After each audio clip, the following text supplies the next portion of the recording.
Olá, olá pessoal, tudo bom com vocês? Aqui é o professor Gabriel Zayed, do canal do Estuda Mais, e vamos começar por aqui a resolução de mais um exercício de química. Mas antes, não esqueça de se inscrever aqui no canal e de deixar um like neste vídeo, caso você goste deste conteúdo. E se você quiser participar dos cursos do Estuda Mais, o link deles estão na descrição deste vídeo, que são cursos de química para provas militares, também para Enem e vestibulares. Bom, vamos a essa questão do ITA, que diz o seguinte: assinale a opção que contém a geometria molecular correta das espécies OF2, SF2, BF3, NF3, CF4, xenônio XeO4. Bom, temos aqui todos os estados, todas no estado gasoso, tá? OF2. Bom, primeira coisa que você tem que fazer é descobrir qual que é a família do oxigênio e do flúor na tabela periódica. Sem uma tabela periódica, você precisaria de números atômicos para fazer a distribuição eletrônica de cada elemento e saber ali quantos elétrons eles têm na camada de valência. Bom, aqui os elementos eles são bem repetitivos. Você tem o oxigênio da família 6A, o flúor da 7A, enxofre na 6A, flúor na 7A, de novo, né, repetiu. Temos o boro na família 3A, então tem 3 elétrons na camada de valência. O flúor da 7A tem 7 elétrons. O nitrogênio da 5A tem 5 elétrons. Flúor 7, porque é da 7A. Carbono, família 4A, tem 4 elétrons na valência. O flúor tem 7. O xenônio é um gás nobre. Tá? Ele não faz ligação covalente normal, ele faz ligação coordenada. Então, ele está ligado a 4 oxigênios, ele já tem 8 elétrons na camada de valência. Os oxigênios possuem ali 4 elétrons na camada de valência, tá? 4 não, desculpa, 6 elétrons na camada de valência. Bom, então vamos lá. Primeiro, sabendo o número de elétrons, a gente já poderia fazer a molécula. Mas eu vou mostrar para você onde que você vai encontrar esses elementos na tabela periódica. Olha só, isso aqui é uma tabela padrão. Família 1A, todo mundo aqui tem um elétron na camada de valência, nessa primeira coluna. Na 2A, todo mundo tem 2. Lá na 13 ou 3A, todo mundo tem 3. 14 ou 4A. 15 ou 5A. 16 ou 6A. 17 ou 7A. E 18 ou 8A, tá? Então, todo mundo tem aí esse número de elétrons. Com exceção aqui do hélio, que ele está na 8A, mas ele tem 2 elétrons na camada de valência, tá bom? Então, ó, o oxigênio, ele tem 6. E o flúor tem 7. Então, você vai vir aqui e vai montar, é OF2, né? É um oxigênio com 6 elétrons na camada de valência. 1, 2, 3, 4, 5, 6. Ligado a 2 flúors. Cada flúor com 7 elétrons na camada de valência. Como é uma ligação de ametal com ametal, flúor e oxigênio são 2 ametais, eles fazem ligação covalente. Então, temos 2 ligações covalentes ocorrendo aqui.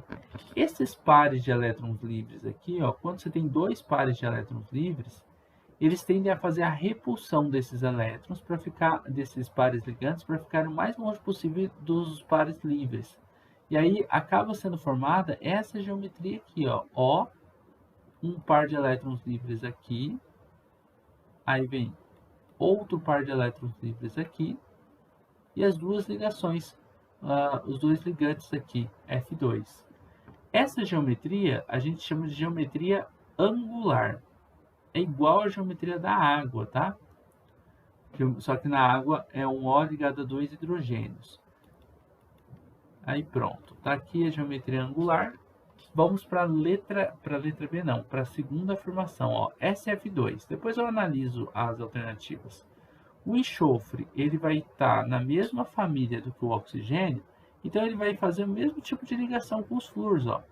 Ele também tem 2 pares de elétrons livres, e aí eles vão acabar fazendo a mesma geometria molecular. A gente vai ter 2 ligações, porque o enxofre também faz 2 ligações químicas para ter 8 elétrons na camada de valência. Tá?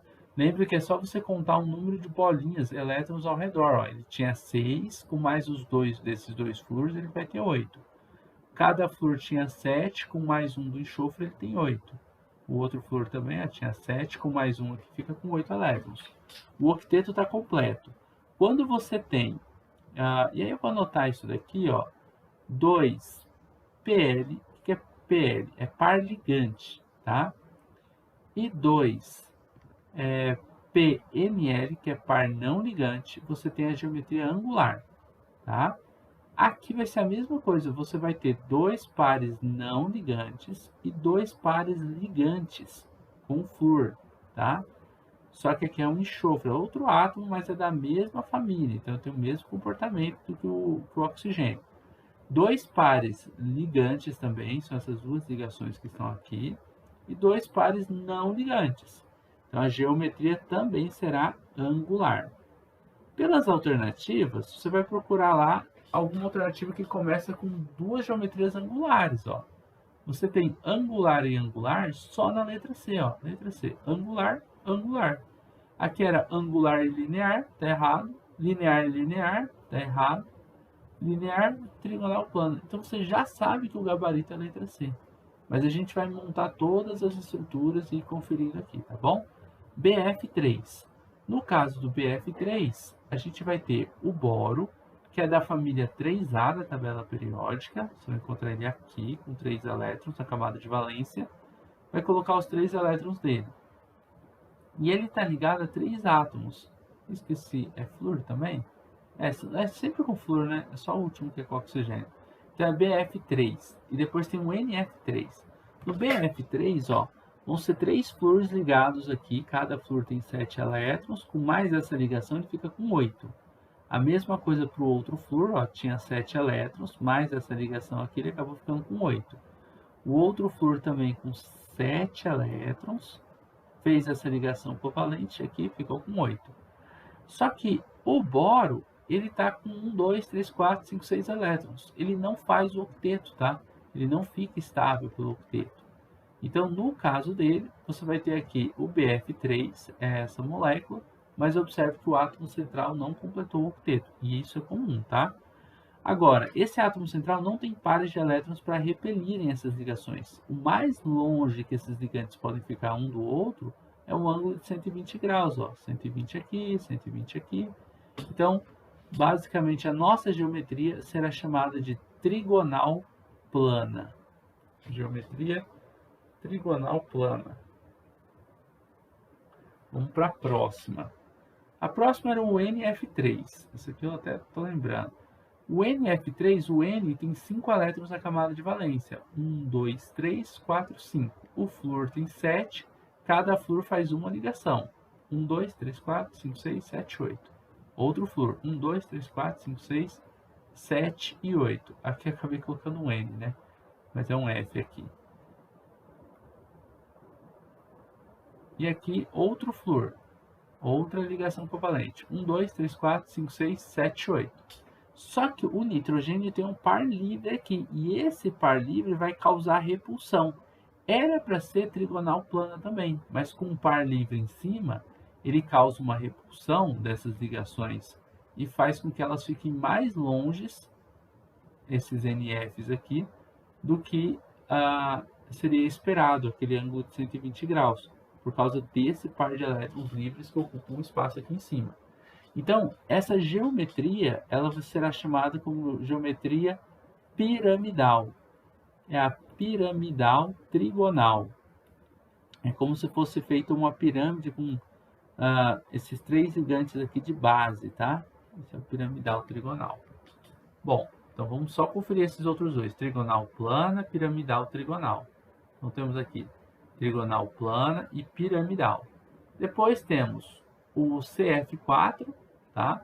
E xenônio O4. Vamos lá. Vamos continuar isso daqui. A única coisa que eu vou fazer é que eu vou colocar aqui embaixo, tá? Esses compostos, pela tabela periódica, eu vou colocar embaixo da... eu acho que nem vai precisar mais dela também, né? CF4 e xenônio O4. Vamos lá. Vou tirar a tabela aqui por enquanto. Vou arrastar ela para baixo. Caso a gente precise, a gente volta ali, tá? E vamos tirar aqui os nomes das famílias. Pronto. A gente organiza aqui em cima mesmo. Então, o CF4 é um carbono para 4 flúores. O carbono é da família 4A, quer dizer que tem 4 elétrons na valência. E o flúor da 7A tem 7 elétrons. Precisamos de 4 flúores para se ligarem cada um por uma ligação covalente com o carbono, estabilizando os 4 flúors e estabilizando de quebra ali o carbono também, porque o carbono que tinha 4 elétrons na camada de valência, com essas 4 ligações covalentes ficará com 8 elétrons. Aqui os dois ficam estáveis e a estrutura formada seria mais ou menos assim, tipo um tripézinho aqui embaixo e um outro flúor aqui em cima. Os ângulos dessas ligações são de 109 graus, todos eles. Esse aqui também esse aqui também, esse aqui também, tá? Todos os ângulos dessa geometria são de 109 graus e pouquinho, tá? E aí a gente vai chamar isso aqui de geometria tetraédrica. Temos outra geometria, agora para o xenônio O4. Como eu falei, o xenônio, que é o átomo central aqui, ele já tem 8 elétrons na camada de valência. E os oxigênios, eles precisam ter 8, mas cada um deles tem 6. O que o xenônio faz ele não pode fazer ligação covalente, porque ele já está estável. E se ele fizer uma ligação covalente e ele compartilhar, ele vai ganhar elétron, e ele não quer isso. Ele vai compartilhar o par de elétrons dele com o oxigênio. E esse par com outro oxigênio, esse par com outro oxigênio e esse par com outro oxigênio. Elas vão se tornar ligações covalentes. Só que todos os elétrons dessas ligações covalentes, vou colocar em vermelho os elétrons do xenônio, todos vieram do xenônio. Então a gente chama esse tipo de ligação covalente coordenada. Então existem aqui 4 ligações covalentes coordenadas. Nesse caso, a geometria ficaria assim, ó. Você tem um átomo central e tem 4 ligantes. Esses 4 ligantes vão formar aquele tripézinho aqui com os oxigênios. Que geometria que é essa? Tetraédrica, tá? Mais uma geometria tetraédrica. E pronto. Então, as duas últimas lá, se eu não me engano, na letra C eram mesmo tetraédricas, né? Então nós temos aqui angular, trigonal plana, piramidal, tetraédrica e tetraédrica. Não precisava ter feito todas, né? Já com as duas primeiras geometrias a gente já tinha matado a questão. Mas é bom olhar para a gente praticar um pouquinho, tá bom? Eu espero que você tenha gostado da resolução deste exercício de química. Se você gostou dessa videoaula, não esqueça de deixar um like aqui, de se inscrever no canal do Estuda Mais. E se você precisar de ajuda na resolução de alguns exercícios de química ou até mesmo de aulas particulares, você pode entrar em contato comigo pelo número do Estuda Mais que está na descrição deste vídeo. Desejo bons estudos para você, um forte abraço e até a próxima!